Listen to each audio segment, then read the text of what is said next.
Hi, everyone. Welcome to Shot Callers, a Storied Rivals podcast where we sit down with high school football coaches previewing the 2023 season. And today we're in the Licking County League with the Lakewood Lancers, and we're with head coach John Poulnott joining the show here on Shot Callers. Coach Poulnott, really appreciate your time joining us on Shot Callers today. How are you? We got 2 weeks until football starts, baby. So I'm really excited, and I'm sure you're really excited to get the season started too. Absolutely. It's crazy how fast the summer's gone, with all the things that we've done with our kids. So we're itching. We're itching to get on the field. Saturday we'll be going up to Carrington and playing them in Southern Local in a three-way scrimmage. So our kids are just excited about that opportunity to get on the field and finally see how things are truly coming together. Yeah. So before I dive into this season for your team, I kind of want to dive into your background a little bit because you were a head coach in North Carolina from 2010 to 2016. So I kind of want to know, I mean, obviously football is football. It's the same wherever you go. But is there a difference coaching in a more southern part of the country versus coaching in Ohio? Like, is the community support different? Are the players wired differently? Like, are there any differences coaching here versus coaching in a southern part of the country? Well, I think the biggest difference was the size of the schools that I coached at in North Carolina, with the exception of one. We were looking at 16 to 2,900 kids on the campus versus 500 to 700 kids here. So you're the availability of players with speed and size and strength and those things like that. They were all over the campus because you had such a volume. But you're playing teams with similar caliber, assets as well. So that's the biggest thing is the adjustment of not having 90 to 120 kids on the roster to pick from. I also kind of want to talk about now your move to Lakewood as well, because you've been with Lakewood since 2019, but you've been the head coach now only for 2 years. This is your second season as head coach, and you kind of see it everywhere you go. Like whenever a new coach is hired, you see it at the NFL, college, high school, like on down. That whenever a new coach is hired, results are kind of just expected, like right away, just to magically appear out of thin air. Yeah. And so it's just the kind of the society we live in where just everyone wants it now. But like, what are the challenges of not only just building a strong culture within a school, but then you have the strong culture, but then building a program that's also competitive on the football field as well? Because it doesn't happen overnight. Sometimes it takes 3, 4, 5 years to build something. What are some of those challenges? Well, the biggest challenge that I've talked to the last 2 years with the parents and the players is retention of players, because we've last year we had 5 seniors. A year before we had 7 seniors, so our senior classes are starting at the anywhere from 12 to 16 kids, but they're dwindling over the years. Those kids are opting not to play football for 4 years for us, and even the kids from 7th to 12th grade, those numbers, we only had 2 kids that played at Lakewood that made it from 7th to 12th grade last year. So we've got to do something to keep the interest, to allow those guys to understand their success, even if there aren't wins. There's reason to be out there with their teammates, and give them something to continue to enjoy coming back to. So trying to create an environment that's very inviting. Having a lot of camaraderie type of situations within the program where we're doing team building activities, overnight stays, and things like that, where they, just to create an atmosphere of, hey, I want to be there with my friends, I want to be there with my buddies, and even though we're still struggling, there's something there to hold on to, because if we can't keep our senior class intact, after 4 years, it's going to be a no-win situation. So that's the biggest culture change that I'm trying to create here is trying to create an environment where people want to be in that locker room. Why do you think the player retention has become an issue? I mean, I'm sure it's an issue for a lot of schools all over the country, getting some kids to stay playing football or playing whatever sport. But why do you think it I mean, we kind of do live, I guess, in a distracted world where there's just so many things going on, and kids also want to work and stuff. Like, Yeah. where do you think that stems from? Well, oddly, you said work. That is one of our biggest fractures right there. Is kids wanting to start earning money earlier than I think that's a COVID effect, a little, Yeah, if you will, because they had that time where they could go to school and work, and it was online, so they had that access, and now that's created that additional distraction where instead of working a few hours a week, now it's like, hey, I can make some real money. Instead of buying the car that my mom and dad want to get me, now I can buy a really nice car if I have my job. So those type of things have caused problems with us and other teams. But I think the biggest thing is one winning season in 20 plus years is really a hard sell. And we keep talking about, eventually at Lakewood, there's going to be a winning program.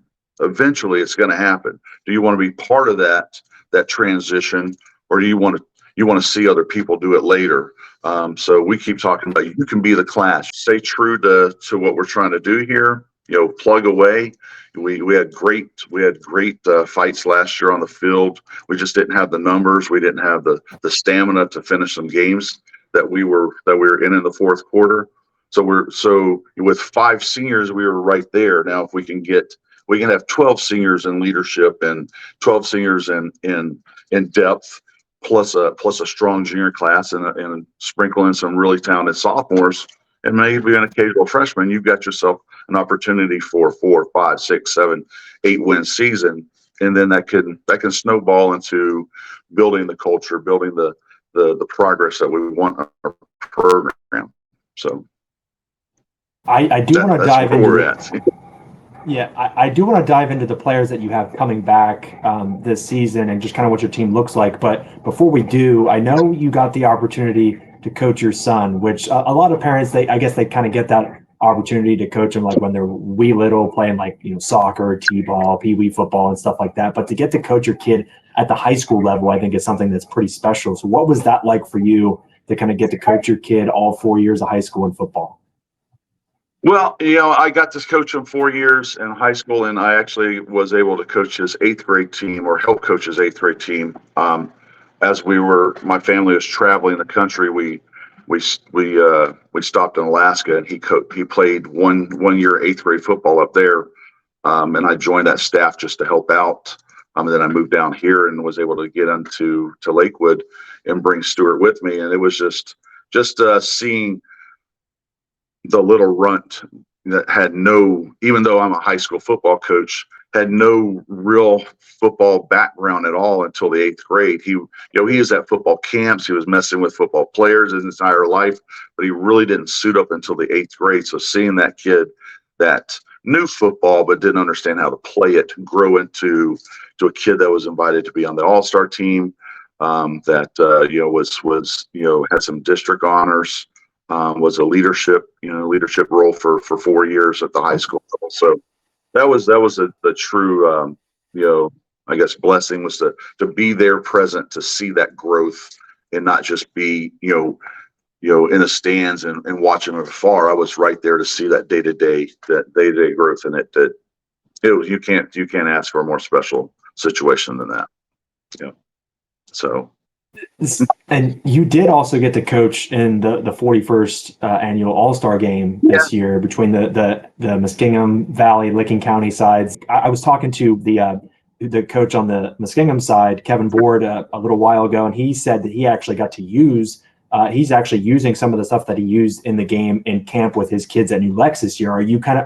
Was there anything that you did in that game schematically that you're using with your Lakewood football program? And I guess just overall, like, what was that experience like to be able to coach in such a prestigious game?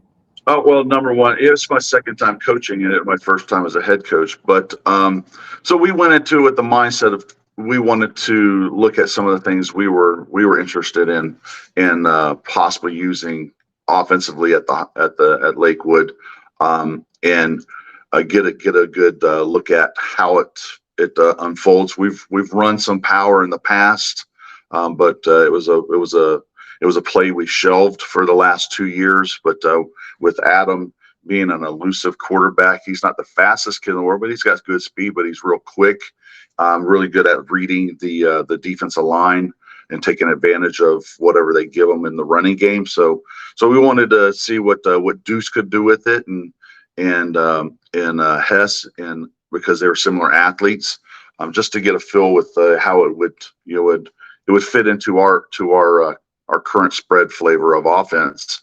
But as far as those kids, it's just amazing how not only how talented the kids that come together on that all-star team, but just how great the kids are from all the different programs, the attitudes they bring in, the hunger, and just a really fun environment to be around.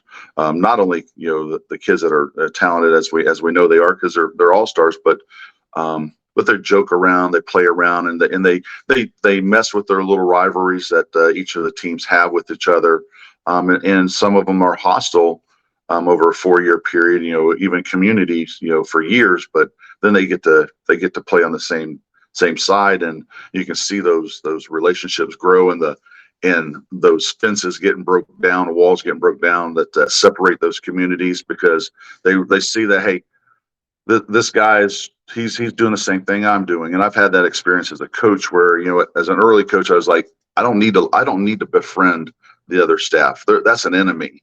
And then you learn, well, he's got the same motivations I do. He's here for the kids. He wants to create, great leaders, great husbands, great fathers, type of situation. And, so why am I hostile to that person? So you see that those walls getting broken down between Granville and Licking Valley, which was one that, was even noted in an article. Those guys were sitting right next to each other every day, every play, on offense. And they learned how to come together and try to do something special with one another. And they forgot about those rivalries from the past. I'm sure there'll be some still, if they go to a game and it's Granville versus Licking Valley or Lakewood versus Heath, there'll still be some, nudging and things like that, but it won't be as intense of a disdain for each other as it has been in the past because of that the benefit of playing in that all-star game.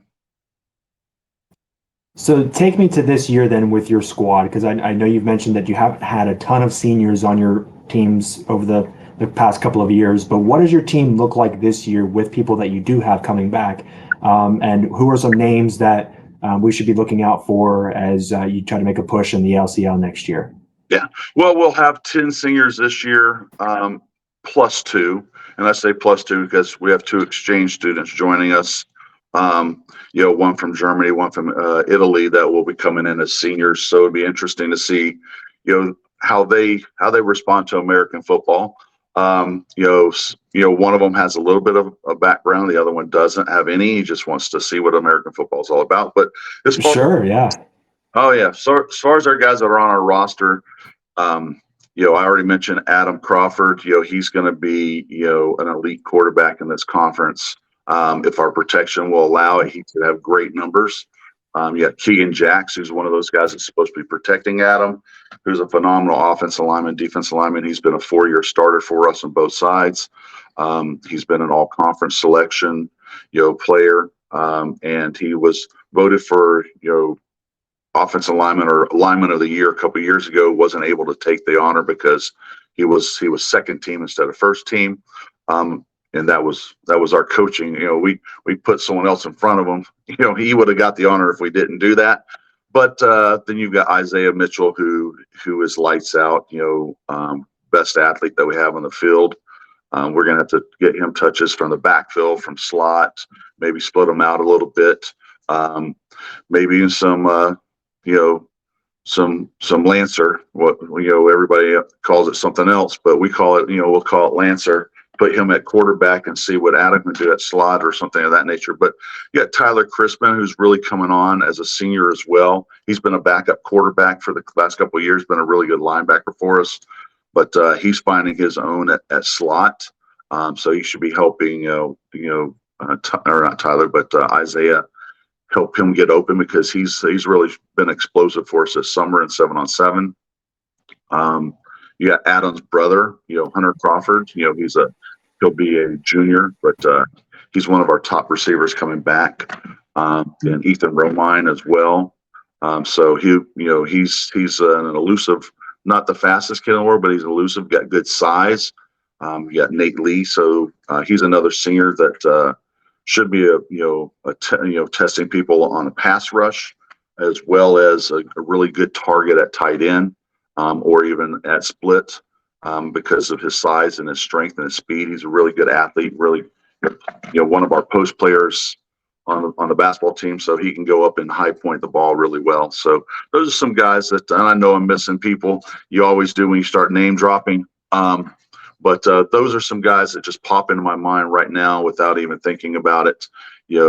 Defensively and offensively, you got Logan Bush, and that's going to be a big thing for him is how much can he handle it being our starting Mike linebacker and our starting running back, and how much are we going to have to use Isaiah in the running game to give Logan some time to gather himself after a long defensive drive or a long offensive drive.